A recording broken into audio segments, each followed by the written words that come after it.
অশিক্ষা নাকি অভিযোগ? জীবাশ্ম থেকে প্রাপ্ত জ্বালানির মধ্যে পৃথিবীতে কয়লাই সবচেয়ে সুলভ। কয়লার তাপঘটিত শক্তির মাত্র 40%কে বিদ্যুতে পরিণত করা যায়।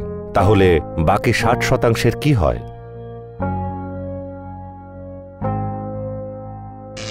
উড়ুপি পাওয়ার কনস্ট্রাকশন লিমিটেড ইউপিসিএল এর অধীনে ল্যানকো 2010 সালে নান্দিকুরে 120 মেগাওয়াট বিদ্যুৎ উৎপাদনক্ষম একটি কয়লা বিদ্যুৎ কেন্দ্র স্থাপন করেছে। এটাই প্রথম বিদ্যুৎ উৎপাদনকারী প্রতিষ্ঠান যার জন্য কর্ণাটকে কয়লা আমদানি করা হয়।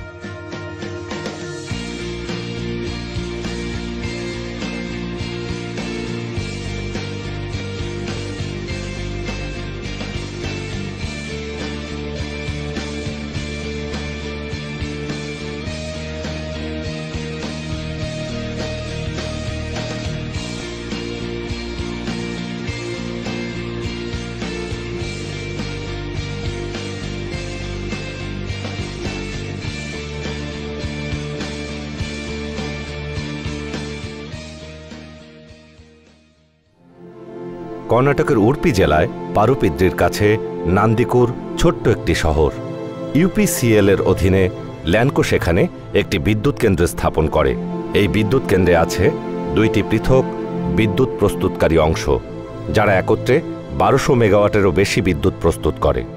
বিদ্যুৎ প্রস্তুতকারী এই কারখানায় জ্বালানি হিসেবে ব্যবহৃত হয় কয়লা, যা ইন্দোনেশিয়া থেকে আমদানি করা হয়। কারখানাটি দিনে 6000 টন কয়লা জ্বালানি হিসেবে ব্যবহার করে। স্ট্যাকার রিক্লেইমার নামে একটি যন্ত্রের সাহায্যে কয়লাকে কনভেয়ার বেল্টে রাখা হয়। কনভেয়ার বেল্টটি কয়লাকে কারখানার ভেতরে নিয়ে যায়। সেখানে নেয়ার পরে কয়লাগুলোকে বড় বড় বাংকারে সংরক্ষণ করা হয়। বাংকার থেকে কয়লাকে পাঠানো হয় ফিডারে। ফিডার থেকে যায় একটি পালভারাইজারের বড় ড্রামে। ড্রামে পৌঁছালে ড্রামটি ঘুরিয়ে ঘুরিয়ে কয়লার টুকরোগুলোকে মিহি গুঁড়োতে পরিণত করা হয়। কয়লার মিহি গুঁড়োগুলো তখন পালভারাইজার ছেড়ে বয়লারের দিকে যাওয়া শুরু করে। বড় কিছু ফ্যান গুঁড়োগুলোকে বাতাস থেকে বয়লারের দিকে পাঠায়। বয়লারের ভেতরে যখন কয়লাগুলোকে ঢুকিয়ে দেয়া হয়, তখন কয়লার আগুন জ্বালানো হয় যাতে তা দিয়ে তাপ উৎপন্ন করা যায়। সেই প্রচণ্ড তাপে বয়লারে থাকা পানি বাষ্পীভূত হয়ে যায়। এই প্রক্রিয়াটি তাপ শক্তি উৎপাদন করে, যাকে বিদ্যুৎ উৎপাদনের জন্য টারবাইনের মাধ্যমে যান্ত্রিক শক্তিতে রূপান্তরিত করা হয়। উৎপাদিত বাষ্পকে পুনরায় পানিতে রূপান্তরিত করার জন্য কুলিং টাওয়ারে পাঠানো হয়। ড্রাফট ফ্যান ব্যবহারের আগেই ফার্নেসের বাইরে থাকা একটি ইলেকট্রোস্ট্যাটিক প্রেসিপিটেটরের সাহায্যে বয়ে যাওয়া বাষ্প থেকে ফ্লাই অ্যাশ আলাদা করা হয়। বাষ্প থেকে ফ্লাই অ্যাশ ধরে রেখে বাইরের বাতাসে ছড়িয়ে দেওয়ার জন্য সেখানে চিমনি স্থাপন করা হয়। চিমনি সাধারণভাবে স্তরে স্তরে অণুগুলোকে বাইরে পাঠানোর কাজ করে। চিমনির মধ্যে থাকা বাতাস গরম হয়ে উপরে উঠে যায় আর ফ্লাই অ্যাশকে বাইরে নিক্ষেপ করে। কয়লার আগুন ধরানোর ফলেই অ্যাশের সৃষ্টি হয়। এই অ্যাশ 2 রকমের, বটম অ্যাশ আর ফ্লাই অ্যাশ। অ্যাশের জন্য নির্দিষ্ট চৌবাচ্চায় বটম অ্যাশ জমা হয় আর ফ্লাই অ্যাশ চলে যায় বাইরের পরিবেশে। এটাই সেই অ্যাশ স্থানীয় মানুষদের বায়ু দূষণ সংক্রান্ত অভিযোগের জন্য যাকে দায়ী করা হয়। অ্যানিমেশনের সাহায্যে তৈরি এই বিশেষ ডায়াগ্রামটি প্রধানত দেখাচ্ছে যে একটি কয়লা তাপ ঘটিত বিদ্যুৎ কেন্দ্র প্রতিটি ধাপে কী পদ্ধতিতে কাজ করে। আপনারা জানেন ইউপিসিএল একটি বিদ্যুৎ উৎপাদনকারী প্রতিষ্ঠান। আমি নিশ্চিত করে বলতে পারি ইউপিসিএল কিন্তু ভুল কিছু করেনি। বর্তমানে কারখানার 2টো ভিন্ন অংশের মাধ্যমে তারা 600 মেগাওয়াট করে একত্রে 1200 মেগাওয়াট বিদ্যুৎ উৎপাদন করছে। এটাই ওই কারখানায় তাদের সর্বমোট উৎপাদন। আমি যতদূর জানি সমুদ্রের পানির সাহায্যে তারা তাদের কাজ চালায়। তাদের যতটুকু পানি লাগে তার 100% আসে সমুদ্র থেকে। পানির উৎস হিসেবে সমুদ্রের পানি ছাড়া তাদের কারখানায় গভীর নলকূপ কিংবা অন্য কোনো ধরনের ব্যবস্থা নেই। দীর্ঘ পাইপলাইনের সাহায্যে তারা সমুদ্রের পানি সংগ্রহ করে, আর এভাবেই তারা তাদের প্রয়োজনীয় পানির ব্যবস্থা করে থাকে। তাদের কাছে একটি ডিস্টিলেশন প্ল্যান্ট আছে, যার সাহায্যে তারা ব্যবহার করা পানিকে ঘনীভবন পদ্ধতিতে পুনরায় মানুষের ব্যবহারযোগ্য পানিতে রূপান্তরিত করে। এরপরে বাকি পানি আবার তাদের কারখানার কুলিং প্রসেসে ব্যবহারের জন্য ফিরিয়ে নিয়ে যায়। কিন্তু আন্দোলনকারীদের ভাষ্যমতে পরিস্থিতিটি অন্যরকম।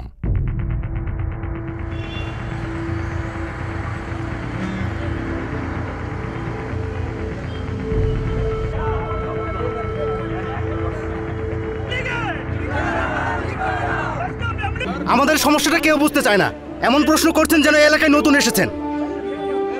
তাদেরকে গিয়ে বলেন এসি রুমে বসে না থেকে একটু স্মার্ট আচরণ করতে, পারলে বাইরে আসতে বলেন, কথা বলতে বলেন, নইলে আমরা যা করার তাই করব। আর শুনে রাখুন, আমরা আপনাদেরকে মাত্র 3 দিনের সময় দিলাম, আর এর মধ্যে যদি কাজ না হয় তাহলে আপনাদের এমডিকে অবশ্যই পদত্যাগ করতে হবে, কথাটা মনে রাখবেন। কর্ণাটকের কৃষক দলের প্রতিনিধিত্ব করছি আমি, পুরো প্রদেশকে অচল করে দিতে পারি আমরা। আমাদের কেবল প্রশ্নের উত্তর জানা দরকার, আর কিছু জানার দরকার নেই। আচ্ছা ঠিক আছে, যান, আর কিছু জানার দরকার নেই, যান। কারো কাছ থেকে আমাদের আর কিছুই জানার দরকার নেই। হ্যাঁ, তারা কি করে আমাদের কৃষকদের ক্ষতি করে আমরা দেখব। আমাদের কৃষকদের অধিকারের জন্য প্রয়োজনে গায়ের কাপড় খুলে খালি গায়ে প্রতিবাদ করব আমরা। আমরা ভালো করেই জানি কিভাবে প্রতিবাদ করতে হয়, দেখে নেব আমরা।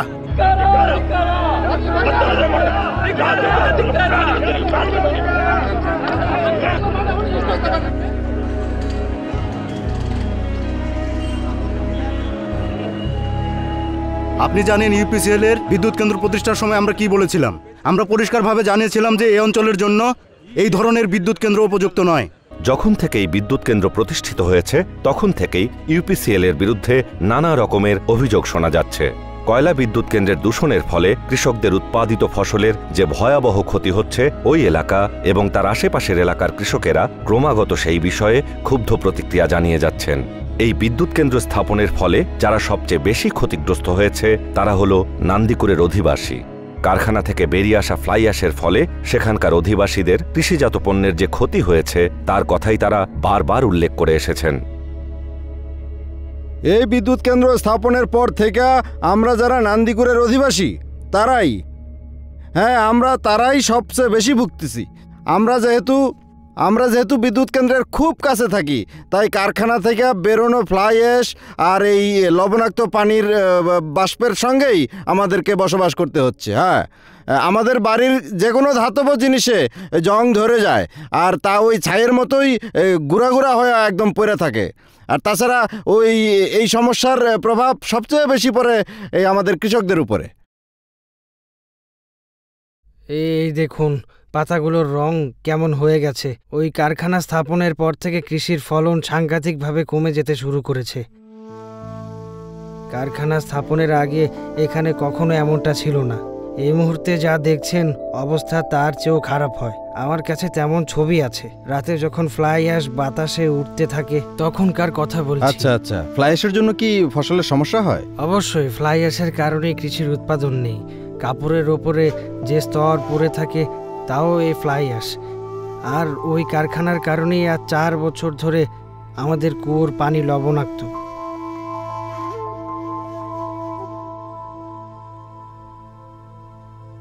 আমি 35 বছর ধরে কৃষিকাজ ও খামারের ব্যবসা করে আসছি। আমার পূর্বপুরুষরাও একই কাজ করত, কিন্তু এই কোম্পানির কারখানার কারণে গত 3-4 বছর ধরে এখানে আমরা কোনো লাভই করতে পারছি না। আমার 7 কুইন্টাল জমির ওপরে সুপারি গাছ ছিল, কিন্তু গত 2 বছর ধরে মাত্র 1 কুইন্টাল জমিতে কোনো মতে টিকে আছে। তাছাড়া আমার জমির ওপরে 125টা গোলমরিচের গাছ ছিল। লবণাক্ত পানির বাষ্পের কারণে যেগুলো মরে গেছে, সমস্ত গাছ ধ্বংস হয়ে গেছে। হ্যাঁ, এই দূষিত বাষ্পের কারণেই আমাদের সমস্ত গাছগুলো ধ্বংস হয়ে যাচ্ছে। চারিদিকে শুধু বিষাক্ত ঘাস আর ঘাস। ওই বিষাক্ত ঘাস খেয়ে আমার গরুগুলো ক্রমাগত কাশছে। আমার গরুগুলো এখন অনেক অসুস্থ হয়ে গেছে। এই গরুগুলোকে দিয়ে এখন আর কোনো কাজই করাতে পারি না। এখন এই হলো আমার পরিবেশ, যার মধ্যে আমাকে বেঁচে থাকতে হচ্ছে। ফ্লাই অ্যাশের জন্য হচ্ছে? হ্যাঁ, এই ফ্লাই অ্যাশ যুক্ত ঘাস আর লবণাক্ত পানির বাষ্প শোষণ করার ফলেই এমন হচ্ছে। কোম্পানি যদিও লবণ কমিয়ে ফেলার ব্যাপারে কথা বলেছে, কিন্তু তার কিছুই করে না। ফ্লাই অ্যাশে আবৃত ঘাস খেয়ে নান্দিকুরে অসংখ্য গরু মৃত্যুবরণ করেছে। আর শুধু গরুর মৃত্যুই নয়, কৃষকদেরকে ফ্লাই অ্যাশের কারণে কৃষিকাজের ক্ষেত্রে নানান সমস্যায় পড়তে হয়। এর ফলে যে স্থানটি একসময়ে সুজলা সুফলা শস্য শ্যামলা ছিল, আজ সেই একই অঞ্চল বিস্তীর্ণ ধূসর অনুর্বর এলাকায় পরিণত হয়েছে। ধীরে ধীরে প্রত্যেকেই কৃষিকাজ ছেড়ে দিচ্ছে। এই পরিস্থিতিতে এখানে কিচ্ছু করার নাই। গ্রামের ভেতরেও সবাই একই অভিযোগ করছে, কারো পক্ষে চাষাবাদ করা সম্ভব হচ্ছে না। চাষের জমিতে পর্যন্ত লবণাক্ত পানি এসে জমা হয়ে থাকে, যার ফলে এই 10 একর জমির মধ্যে কোনো রকমে 5 একর জমিতে চাষবাস করা যাচ্ছে। কিন্তু এখন ফ্লাই অ্যাশের কারণে চাষ করেও কোনো লাভ নাই। এই সমস্যার কারণে শুধু জমির ফসল না, ওই কাঁঠাল গাছের পক্ষেও বেঁচে থাকা সম্ভব হচ্ছে না। আর ওই লবণাক্ত পানির কারণে এই এলাকার প্রায় সব কাঁঠাল গাছই মরে যাচ্ছে। আগে কত কাঁঠাল হতো এখানে, এখন দেখেন কি অবস্থা, কোনো কাঁঠাল হচ্ছে না। এমনকি নারিকেল ও ওই ধানের ফসলও অনেক কমে গেছে।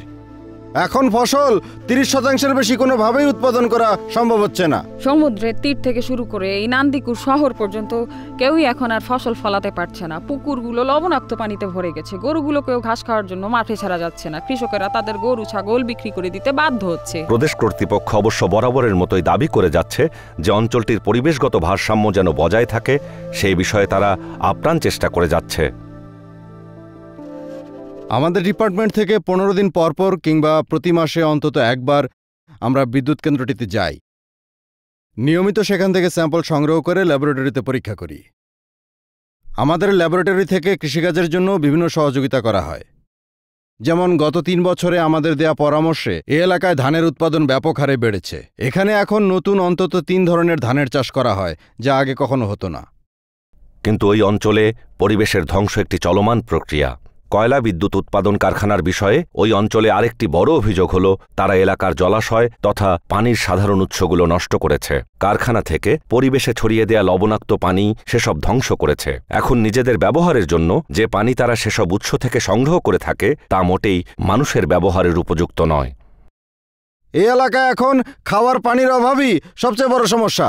পুকুর আর কুয়ার পানি সম্পূর্ণভাবে লবণাক্ত হয়ে গেছে এবং তাতে ফ্লাই অ্যাশ মিশে থাকে। ফ্লাই অ্যাশের গুঁড়াগুলি পানির উপর একেবারে ভাসতে থাকে। কোনো পানি আর এখন খাওয়ার উপযুক্ত নাই। যখন থেকে কারখানাটি পাইপলাইন বসালো তখন থেকে এই এলাকার সমস্ত পুকুর আর কুয়োগুলোর পানি দূষিত হয়ে গেল। পানি হলুদ রঙের হয়ে গেছে, যা চুলায় ফোটালেও স্বচ্ছ হয় না। এই পানি ব্যবহার করে চামড়ায় নানা রকম সমস্যা দেখা দিচ্ছে। দূষিত বলতে কি বোঝাচ্ছেন? দূষিত পানি বলতে বোঝাচ্ছি কারখানার বজ্র মিশ্রিত পানি। মিশ্রণের পরে যে পানি সবুজ বা হলুদ দেখায়, আমাদের যখন সেই পানি খেতে হয় তখন আমরা জ্বর সর্দি কাশিতে ভুগি। প্রথম দিকে এই দূষিত পানি পান করে গ্রামের অনেক মানুষ, অনেক বাচ্চা অসুস্থ হয়েছে, হাসপাতালে ভর্তি হতে হয়েছে। পাইপলাইনে যে ফুটো হয়ে যায় তার থেকেই মূলত এই সমস্যাগুলোর সৃষ্টি।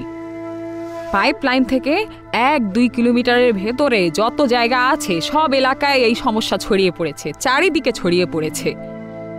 হ্যাঁ ওই যে, হ্যাঁ বর্ষাকালে পানি বাড়লে পুকুরগুলো যেমন ছাপিয়ে ছড়িয়ে যায়, পাইপলাইনের ফাটলের ফলে তেমনই দশা হয়। দেখলে মনে হয় 15 হর্স পাওয়ারের মতো মোটর চলছে। হ্যাঁ 15 হর্স পাওয়ারের মোটর। উত্তপ্ত পানির কারণে প্রতিদিন সকালবেলায় আমরা পুকুরে মাছ ভাসতে দেখি, মরা মাছ ভাসতে দেখি। এর মধ্যে 7-8টা শূকরও দূষিত আর গরম পানিতে মারা পড়েছে। হ্যাঁ 7-8টা। এখন এখানে বসবাস করা সত্যি একটা বিরাট সমস্যা। শিশুরা, বিশেষ করে নতুন জন্ম নেওয়া শিশুরা মারাত্মক হুমকির মুখে। আমি যে গ্রামে থাকি সেখানে কারো কাছে খাওয়ার জন্য 1 ফোঁটা পরিষ্কার পানি নেই। কোথাও থেকে আমরা খাওয়ার পানি সংগ্রহ করতে পারছি না। আর ওদিকে আমাদের পুকুর বা কুয়োগুলো ময়লায় ভরা। খাওয়ার জন্য পানি নেই, রান্না করার জন্য পানি নেই, গোসলের জন্য পানি নেই। এগুলোর জন্য তো ফুটানো পানি দরকার। আর তাই এখন আমাদের গোসল, খাওয়া, রান্না করা এগুলোর জন্য পানি ফুটিয়ে নিতে হয়। এভাবেই আমরা জীবন ধারণ করে যাচ্ছি। হ্যাঁ কেমিক্যাল আছে তো। কে জানে এই পানিতে কি পরিমাণ রাসায়নিক পদার্থ মেশানো আছে। পাইপগুলো কোথাও কোথাও মাটির নিচ দিয়ে চলে গেছে। কারখানার লোকেরা মাঝে মধ্যে আসে, পানির স্যাম্পল নিয়ে যায়, কিন্তু তারা কখনোই সেই স্যাম্পলের কোনো রিপোর্ট আমাদের দেখায়নি। আজ পর্যন্ত এই এলাকার কেউ জানে না যে দূষিত পানিতে কি কি রাসায়নিক পদার্থ মিশে আছে। ওরা কি কারণে এত দূষিত গরম পানি এভাবে পরিবেশে ছড়িয়ে দেয় তা আমরা কেউ বুঝতে পারি না। সমুদ্রের তীরের বালুগুলো পর্যন্ত কালো কুচকুচে হয়ে গেছে। ওই কালোর মতোই আমাদের ভবিষ্যৎ অন্ধকারাচ্ছন্ন। এই যে এই ম্যানহোলটা মাটির নিচের পাইপের সঙ্গে যুক্ত। পাইপের মধ্যে অসংখ্য মাছ মারা যায়। সেদিন অর্ধেক ট্রাকের সমান মৃত মাছ পাওয়া গেছে। যখন আশেপাশের লোকেরা মাছ মারা যাওয়ার কারণ নিয়ে প্রশ্ন তুলল, কারখানার লোকেরা তাড়াতাড়ি এসে ম্যানহোলটা ঢাকনা দিয়ে বন্ধ করে দিল। পরে পাম্প হাউসে শত শত মৃত মাছ পাওয়া গিয়েছিল। তারা রাতের অন্ধকারে লরি এনে সেসব মাছ সরিয়ে ফেলেছে। হ্যাঁ সব মাছ সরিয়ে ফেলেছে। কাউকে কিছুই বুঝতে দেয়নি, একদম কাউকেই না।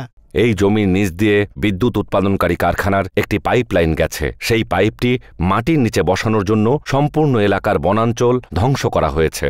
তাছাড়া বহু পরিবার এই এলাকায় একসময় যাদের নিজেদের বাড়ি ছিল তাদেরকে অন্য কোথাও সরে যেতে বাধ্য করা হয়েছে। আচ্ছা, এই অবস্থায় আপনারা খাবার পানি জোগাড় করেন কিভাবে? ইদানিং এখানে কোনো কোনো বাড়িতে ডিপ টিউবওয়েল লাগানো হয়েছে। কি করবে, পানি তো খেতে হবে, তাই কেউ কেউ ওই মিউনিসিপ্যালিটির পানির লাইন লাগিয়েছে বাড়িতে। হ্যাঁ, আবার কাউকে কাউকে পরিষ্কার পানির জন্য অন্তত 1 কিলোমিটার হেঁটে যেতে হচ্ছে এবং ওই অত দূর থেকে পানি আনতে হচ্ছে, কারণ তাদের আর কোনো উপায় নাই। এবার আসুন আমরা জেনে নেই এই অবস্থা কি করে হলো। হ্যাঁ, আমাদের এখানে কিছু সমস্যা হয়েছিল। 2 বছর আগে একবার পাইপলাইনে ফাটল ধরেছিল। লাইনের ভিতরে পানির অতিরিক্ত চাপে কিছু কিছু জায়গায় ধাতব অংশ ফেটে যায়। তবে কোম্পানিকে জানানো মাত্রই তারা এসে সেসব জায়গায় পুরনোগুলো বদলে নতুন ধাতব অংশ জোড়া দিয়ে দেয়। ওই একবারই একটা ঘটনা ঘটেছিল, তবে তারপর গত 1 বছর ধরে এ ধরনের ঘটনা আর কখনোই ঘটেনি। আমরা কর্তৃপক্ষরা এই ধরনের ঘটনা প্রতিরোধ করার জন্য প্রয়োজনীয় সমস্ত ব্যবস্থাই গ্রহণ করেছি। সামগ্রিক পরিবেশই একমাত্র বিষয় নয় যা এই এলাকায় ধ্বংসপ্রাপ্ত হয়েছে। এই কারখানা এলাকাবাসীর মানুষের ব্যক্তিগত জীবনে প্রচুর নেতিবাচক প্রভাব ফেলেছে, বিশেষ করে যে উপায়ে এলাকায় এটি স্থাপিত হয়েছে তার জন্য। হ্যাঁ হ্যাঁ হ্যাঁ, এখানে একটা রাস্তা ছিল যা সোজা আমার বাড়ির দিকে চলে যেত। হ্যাঁ, রেললাইন তৈরির জন্য তারা ওই রাস্তাটা নষ্ট করে ফেলেছে। রেললাইন বানানোর সময় তারা কথা দিয়েছিল যে আমাদের জন্য পৃথক একটি রাস্তা তৈরি করে দেবে। পরে রেল কর্তৃপক্ষ এসে বলে গেছে যে কোম্পানি আমাদের রেললাইন পারাপারের জন্য একটি রাস্তা বানিয়ে দেবে। কিন্তু আমরা যখন ল্যান্ডকো কোম্পানিকে এ নিয়ে প্রশ্ন করেছি, তারা সমস্ত দোষ চাপিয়ে দিল রেলওয়ে কর্তৃপক্ষের ওপরে। এখন আমরা কার কাছে যাব, কার কথা শুনবো, আমরা কিছুই জানি না। এই যে আমরা এত সমস্যায় ভুগছি, এ নিয়েই বা কার কাছে যাব জানি না। এই জায়গাটা অনেক সুন্দর ছিল। হ্যাঁ হ্যাঁ, অনেক সুন্দর ছিল। সবুজ গাছপালা আর নানা রকমের পশু পাখি এই এলাকায় সবসময় দেখা যেত। কিন্তু এখন কি করে আমরা সেই পরিবেশ ফিরে পাবো যা হারিয়ে ফেলেছি? আমাদের পূর্বপুরুষরা একসময় এই মাটি দেখাশোনা করেছে, এখন আমাদের হাতে দিয়ে গেছে এই মাটির দেখাশোনা করতে। কিন্তু আমাদের হাত থেকে ছিনিয়ে নিলে আমরা এটার দেখাশোনা কিভাবে করব? এখন আমার আর আমার সন্তানদের কপালে আছে শুধু দুর্ভোগ।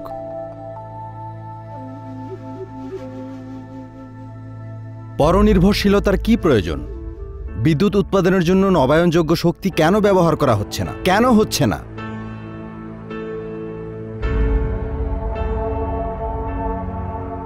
আমরা যখন আমাদের উন্নয়ন আর বৃদ্ধির দিকে মনোযোগী হই, তখন গ্রামের মানুষদের জীবনের স্বস্তি, তাদের বাঁচা মরা আর তাদের পরিবেশের ভারসাম্যের মতো বিষয়গুলোকে প্রায়ই উপেক্ষা করি।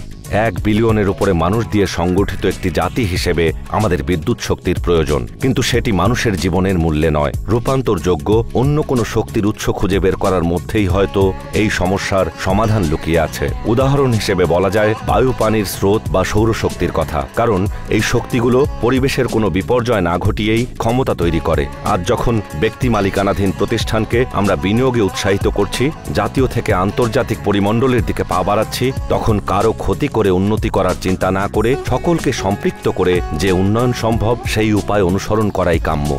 সবশেষে এইটুকু বলা যেতে পারে যে নান্দিকুরের অধিবাসীদের আর্তনাদ আর আকুতি যেন আমরা ভুলে না যাই। উন্নয়নের এমন পুঁজিবাদী উদাহরণ যেন আর দ্বিতীয়টি সৃষ্টি না হয়।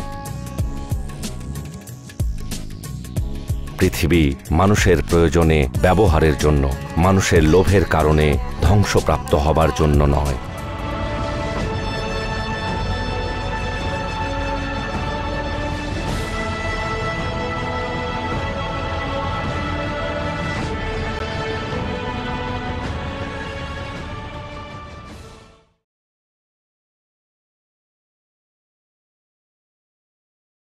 ভারতের বিশেষজ্ঞরা গুজরাটের সম্প্রতি আরেকটা সমীক্ষায় গুজরাটে টাটা মুন্ড্রার যে কয়লা ভিত্তিক বিদ্যুৎ কেন্দ্র, সেখানে দেখিয়েছেন যে সেখানে একটা ছোট্ট ম্যানগ্রোভ ফরেস্ট আছে, সুন্দরবনের চাইতে অনেক ছোট।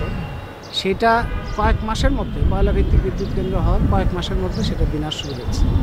বাংলাদেশের সুন্দরবন হচ্ছে বাংলাদেশের প্রধান প্রাকৃতিক রক্ষা ব্যবস্থা, প্রধান প্রাকৃতিক প্রতিরক্ষা ব্যবস্থা। কয়েক কোটি মানুষের জীবন মরণ নির্ভর করে এই সুন্দরবনের অস্তিত্বের উপরে। প্রাকৃতিক দুর্যোগে এটা আমাদের বুক আগলে এই সুন্দরবন বাংলাদেশের মানুষকে বাঁচায়। বহু লক্ষ মানুষ জীবন জীবিকার জন্য সুন্দরবনের উপর নির্ভরশীল।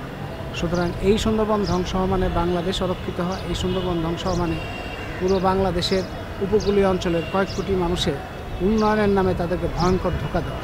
সেই জন্যই এই ভারতের অভিজ্ঞতার ভিত্তিতেই আপনারা বাংলাদেশের মানুষ হিসেবে আমাদের দায়িত্বটা আরও সুনিশ্চিত করা, আমাদের আরও সমর্থনকে সক্রিয়তায় পরিণত করাটাই আমাদের নিজেদের রক্ষা করার, সুন্দরবন রক্ষা করার, বাংলাদেশকে রক্ষা করার একমাত্র